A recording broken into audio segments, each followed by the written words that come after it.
Dongeng sebelum tidur, harta karun terlarang. Pernahkah kamu membayangkan menemukan harta karun yang disembunyikan selama ratusan tahun? Bayangkan di tengah hutan yang sunyi, ada gua tua penuh cahaya emas, tapi siapapun yang berani masuk tak pernah kembali. Halo teman-teman semua. Sebelum kamu lanjut mendengarkan kisah malam ini, jangan lupa tekan tombol like, subscribe channel ini, dan nyalakan lonceng notifikasinya, ya. Agar kamu gak ketinggalan kisah penuh makna dan misteri lainnya. Siapkan posisi paling nyamanmu, tarik selimut, dan mari kita dengarkan dongeng sebelum tidur malam ini. Harta karun terlarang. Bagian 1, Desa di ujung hutan. Di sebuah desa kecil bernama Desa Kaluna, terletak di kaki gunung yang diselimuti kabut, hiduplah seorang anak laki-laki bernama Raffi. Raffi dikenal sebagai anak yang pemberani, tapi juga sangat penasaran. Ia tinggal bersama neneknya yang bijaksana, Nenek Suri, seorang penjaga cerita-cerita kuno yang turun-temurun diwariskan dari leluhur. Setiap malam, Raffi selalu duduk di depan perapian, mendengarkan cerita dari neneknya.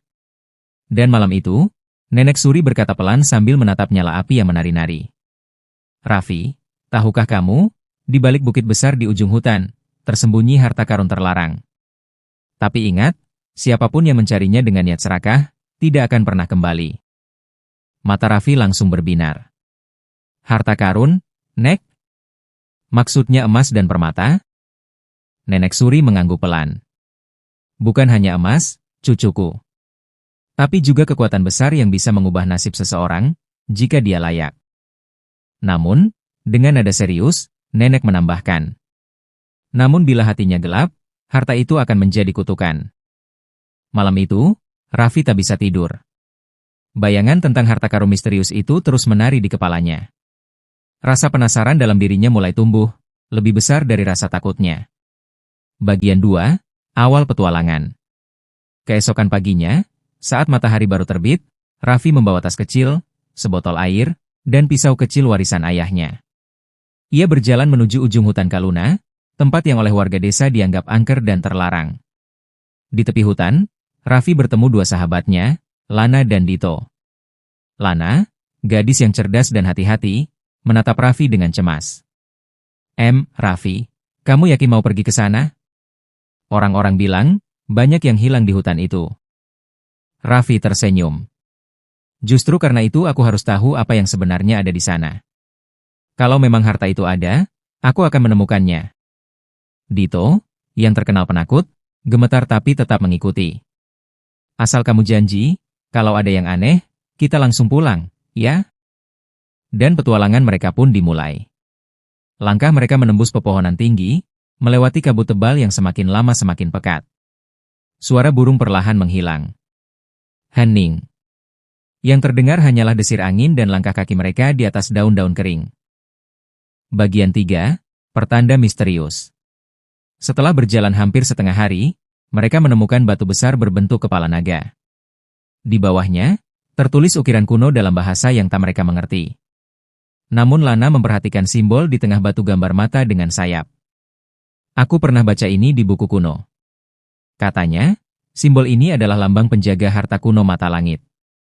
Dan menurut legenda, mata itu melihat hati siapapun yang datang ke tempat terlarang. Raffi menatap simbol itu lama, lalu berkata tegas. Kalau begitu, biarkan dia melihat hatiku. Aku datang bukan untuk mencuri, hanya ingin tahu kebenarannya.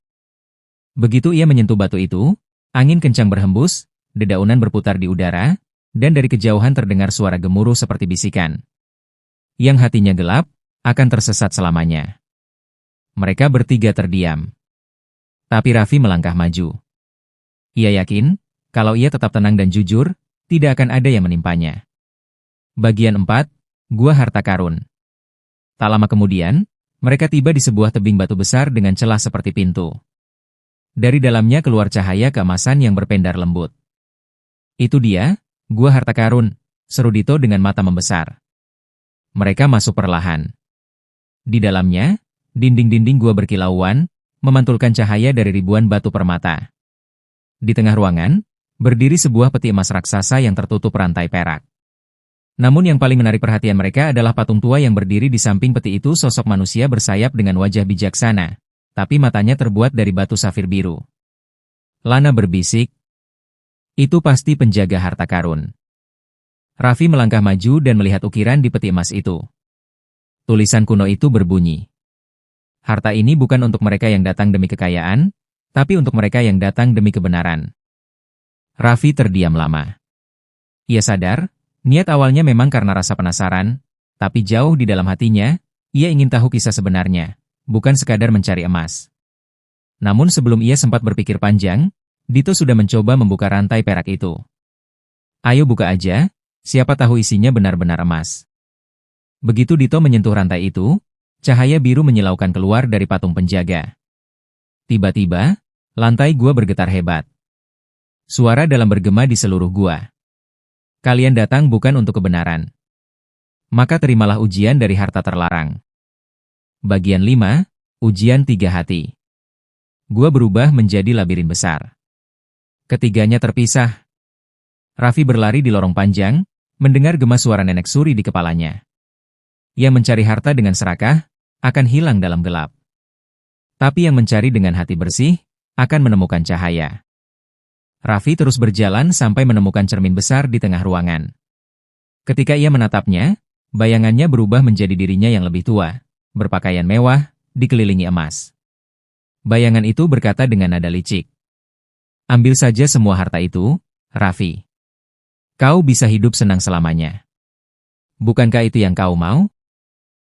Raffi menatap pantulan itu lama, lalu berkata pelan, "Tidak. Aku hanya ingin tahu kebenarannya. Harta ini bukan milikku." Sekejap, bayangan itu retak seperti kaca, dan dari dalam cermin keluar cahaya putih lembut yang mengantarkan Raffi ke lorong berikutnya. Sementara itu, Lana menghadapi ujian berbeda. Ia masuk ke ruangan penuh buku dan gulungan tua. Di tengahnya, ada meja dengan buku berisi peta menuju harta terbesar dunia. Tapi ketika ia membuka halamannya, tertulis pesan, "Pengetahuan tanpa kebijaksanaan adalah racun." Tiba-tiba buku-buku di sekelilingnya mulai berjatuhan dan terbakar. Lana panik, tapi kemudian ia menutup matanya dan berdoa. "Aku tidak butuh semua jawaban dunia. Cukup beri aku kebijaksanaan untuk melindungi teman-temanku." Sekejap, api padam, dan dari abu-abu itu muncul kepingan batu kristal yang bercahaya. Batu itu kemudian menuntunnya ke arah Raffi. Sementara Dito, yang sejak awal paling takut, berada di ruangan yang gelap gulita. Ia menangis, menyesal telah menyentuh rantai harta karun itu. Namun tiba-tiba, terdengar suara lembut. "Kegelapan bukanlah musuhmu, Dito, tapi ketakutanmu sendiri." Dito menarik napas dalam, menyalakan obor kecil yang ia bawa. Dan begitu ia melangkah maju, lorong yang gelap itu perlahan berubah terang. Ia sadar, selama ini ketakutannya hanya karena ia tak berani mencoba. Ketiganya pun akhirnya bertemu kembali di satu ruangan besar dengan cahaya emas di tengah. Bagian 6, Rahasia Harta Karun Terlarang. Di tengah ruangan itu, muncul kembali patung penjaga, kini matanya bersinar lembut. "Kalian telah melewati 3 ujian, keserakahan, kesombongan, dan ketakutan.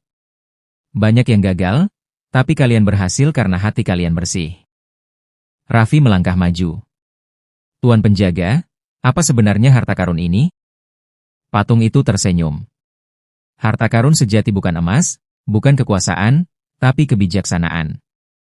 Karena hanya dengan kebijaksanaan, manusia dapat menemukan kedamaian sejati." Begitu kalimat itu diucapkan, peti emas raksasa di tengah ruangan terbuka. Namun bukan emas atau permata yang muncul, melainkan cahaya lembut yang menyelimuti mereka. Cahaya itu perlahan berubah menjadi bola kecil berwarna putih dan terbang ke arah mereka bertiga, masuk ke dalam dada masing-masing. "Kalian kini menjadi penjaga baru harta karun ini. Gunakanlah kebijaksanaan itu untuk menerangi dunia, bukan untuk diri sendiri." Setelah itu, gua perlahan menghilang. Dan mereka bertiga sudah berada kembali di tepi hutan, di bawah sinar matahari sore. Bagian 7, Kembali ke desa. Ketika mereka pulang, warga desa terkejut melihat mereka masih hidup. Nenek Suri tersenyum lembut, seolah sudah tahu segalanya. "Kalian telah melihat apa yang tidak semua orang bisa lihat. Ingatlah, kekayaan sejati ada di hati yang jujur dan pikiran yang bersih." Sejak hari itu, Raffi menjadi anak yang lebih bijak dan rendah hati. Lana terus menulis dan menyebarkan kisah kebijaksanaan, Sedangkan Dito menjadi pemberani yang membantu siapapun yang tersesat di hutan. Dan setiap malam, mereka sering duduk di depan perapian, menceritakan petualangan itu kepada anak-anak desa. Nenek Suri hanya tersenyum sambil berkata, "Harta karun itu kini aman, karena telah berada di hati orang-orang yang pantas." Bagian penutup dan pesan moral.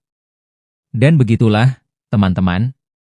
Harta karun terlarang bukanlah emas atau permata yang berkilau, melainkan pelajaran hidup tentang keserakahan, keberanian, dan kejujuran hati. Karena terkadang, yang paling berharga bukanlah apa yang kita temukan di luar sana, tetapi apa yang tumbuh di dalam diri kita. Jika kamu suka kisah ini, jangan lupa like videonya. Tulis di komentar, siapa karakter favoritmu di cerita ini. Dan subscribe channel ini agar kamu gak ketinggalan dongeng sebelum tidur berikutnya. Sampai jumpa di kisah malam selanjutnya. Selamat tidur, dan semoga mimpi indah selalu menyertaimu.